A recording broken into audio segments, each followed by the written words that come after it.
Hi, this is Teresa Reiner working on Module 15, 5 New Technologies. This is my third video and it's National Geographic for Kids. I absolutely love this website. We use it a lot in 4th grade. Plants and Animals is a unit that we do, and this is just a perfect website for when we do our animal research paper. And so we've used this website every single year, and it's very effective for us. So I'll start with that, just that part under animals, and it can break it down to invertebrate or vertebrate, and we always do vertebrate, and then it can break it down to the 5 different types of animals, mammals, birds, reptiles, fish, and amphibians. And so we clarify that they have to choose those. They cannot choose from invertebrates for that particular research paper, and so they can pick from the rest of them, and I'm just going to go ahead and pick from mammals, and then it will just list animals, all different kinds of animals that they can look in here and learn about, and they have to make suggestions, give me their top 3 choices, and that way none of my students have the same animal. But there's so many that there's not ever really they give me their top 3, and I rarely have anybody that doesn't get their top 1 or 2. So I'm just going to pick groundhog. You'll see they're in alphabetical order, so I'm going to pick groundhog, and then it shows you some pictures so you can see what that animal looks like and where that animal lives.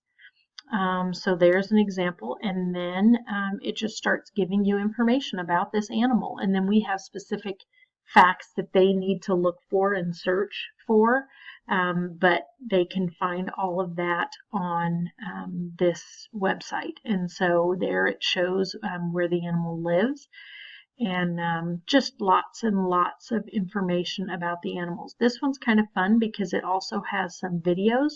And I'm going to jump ahead a little bit because okay, so I'm going to play a little bit. It's going to give some information about the groundhog and show them an actual So what are we grabbing over here? So we're going to get some food for Priscilla. She likes watermelon. Okay. And she's a little groundhog. She's a little groundhog? Yeah, she's a baby groundhog that's super tame. And she's coming out that one right there. Oh my god. She's so cute. Check her out. Oh, hi. She loves watermelon. Oh, she's like, I don't want to look at myself. Priscilla, I got watermelon. Come on. I know you want it. yawn. Okay, so super fun. Kids obviously love videos and just to see all of that. So lots of information about the groundhog so that they could pick that. They could pick other animals in those other categories if they wanted to, but so there's that. Then the other things that it shows, there's games. You can, there's quizzes that can be on different animals and things that are on this website, so all sorts of little quizzes that they can take as far as a game. A personality quiz, it's really just kind of silly in that, like for instance with shark, they can answer questions and it'll tell them what kind of a shark they are based on just answering questions, so that's kind of a fun thing to do.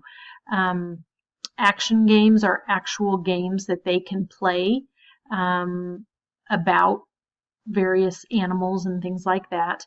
And then the last one is funny fill-in, and this is like, what's that called? Where you just have to fill in adjectives and verbs and things like that, and then it gives you a funny story. And then there's videos. And this I really like, and I've used this in my classroom a few different times. And so they just have videos of amazing animals. And now it's time for some more amazing animals. Number 8, the amazing giant Pacific octopus. So I could pick the amazing gorilla. lowland gorillas are found in Western Africa, in the lowlands. They're mostly vegetarians and like to eat roots, shoots, fruit, bark, and wild celery. So, really interesting things there. Weird but true. Weird facts but true, and then party animals. Explore, this is where it goes into a lot more. So for instance, U.S. states. We do states and capitals in 4th grade as well. And so it literally has amazing information about all the states. So of course I'm going to pick Kansas. And again, you can look at slideshow. You can look at some pictures of things that are Kansas, and then you can go down and you can find out so much information about your state.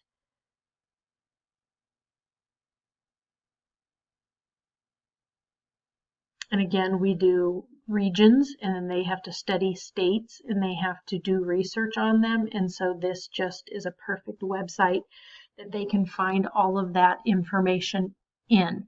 So that's states. Weird but true, again, fun facts that are really unusual that kids would just get a kick out of finding out. Weird but true about animals, birds, insects, mammals, all sorts of different weird, fun, true facts. Books that you can look up about your topic, and science experiments. I've not done these before, but I did talk to one of my colleagues that they had done that. So there are some science experiments. And so again, just really, really neat things. The ITSE standards are 3B, establish a learning culture that promotes curiosity and critical examination of online resources and fosters digital literacy and media fluency. And then also 5A, use technology to create, adapt, and personalize learning experiences that foster independent learning and accommodate learner differences and needs. Audience would be children. Parents could come on this as well, but mainly it would be children, I think, and then other teachers. So that's National Geographic for Kids. Hope you enjoyed it.